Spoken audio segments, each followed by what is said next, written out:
رزق جب کسی پہ تنگ ہوتا ہے دوستو ذرا سنیے۔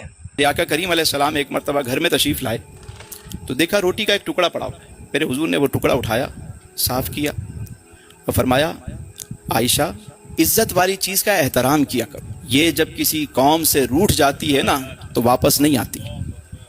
اب آپ دیکھیں کہ ہمارے ہاں کتنی بے قدری ہوتی ہے رزق کی، کہتے ہیں یار مفت کا کھانا مل گیا۔ مفت کا ملا ہے تو آپ نے جتنا آپ کا شکم ہے آپ اتنا ہی تناول کریں گے نا، نہ کہ آپ ضائع کریں گے اسے۔ دسترخوان سے اٹھا کر کھانا اس میں مغفرت کی بشارت ہے، اور فرمایا کہ جو برتن کو صاف کرتا ہے، پلیٹ کو صاف کرتا ہے، وہ برتن اس کے لیے دعائے مغفرت کرتا ہے۔ یہ اناج جو یہاں تک پہنچا ہے آپ کے دسترخوان تک، کبھی آپ نے غور کیا کہ یہ چلا کہاں سے؟ 6 مہینے میں فصل تیار ہوتی ہے۔ کبھی آپ جائیں دیہاتوں میں، جو فصل ہے وہ 6 مہینے میں تیار ہوتی ہے، چاہے چاول ہو چاہے گندم ہو۔ اب فصل پک گئی، اس کے بعد وہ کئی پروسیس سے گزر کر جو ہے وہ چکی تک آتی ہے، پھر وہاں اس کو فائن کیا جاتا ہے، پھر وہ پیکنگ، پروسیسنگ، پھر مارکیٹ، کئی ہاتھوں سے ہوتے ہوئے آپ کے گھر تک پہنچی۔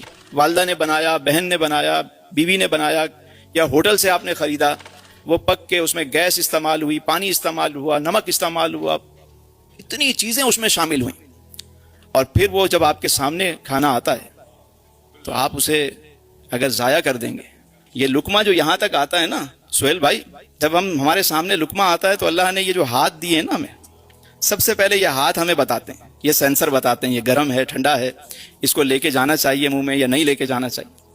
پتہ چلا بھائی نارمل ہے، آپ نے اٹھایا یہاں پہ لے کر آئے، اب یہاں اللہ نے یہ دوسرا سینسر لگایا ہوا ہے، آپ کو فوراً خوشبو آ جائے گی کہ یہ باسی ہے یا تازہ ہے، یہ اندر جانا چاہیے یا نہیں۔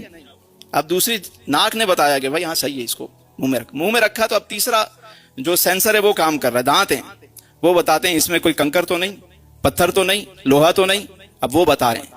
اس پروسیس سے گزر کے جب لقمہ اندر جاتا ہے تو اندر الگ نظام ہے، کہاں کتنا خون بننا ہے، ایک لقمے کے لیے کتنا بڑا نظام ہے، اللہ کی کیسی کیسی نعمتیں ہیں۔ یعنی مثال اتنی سمپل سی ہے کہ اگر میں کسی کو ایک روٹی دوں اور وہ اسے اٹھا کے پھینک دے میرے سامنے تو میں اسے دوبارہ دوں گا؟ خالق کائنات نے رزق دیا، رزق پہنچا ہمارے سامنے گرما گرم، اور ہم نے اس کو بچا دیا، تو اس کا مطلب ہے ہم نے پھینک دیا اسے، ہم نے پھینک دیا، برکت ہوگی یا اس سے آپ کے رزق میں تنگی آئے گی؟ خود سوچنے کی بات ہے۔ یہ جو ہمارے گھروں میں رزق کی تنگی ہے، اس کی بنیادی وجہ یہ ہے کہ ہم نے رزق کی قدر کرنا چھوڑ دی۔ ہم کھاتے ہیں شکر ادا نہیں کرتے، کبھی کسی دعوت میں چلے جائیں، یعنی اپکائی آتی ہے دیکھ کے لوگ اتنا اتنا بھر کے رکھتے ہیں۔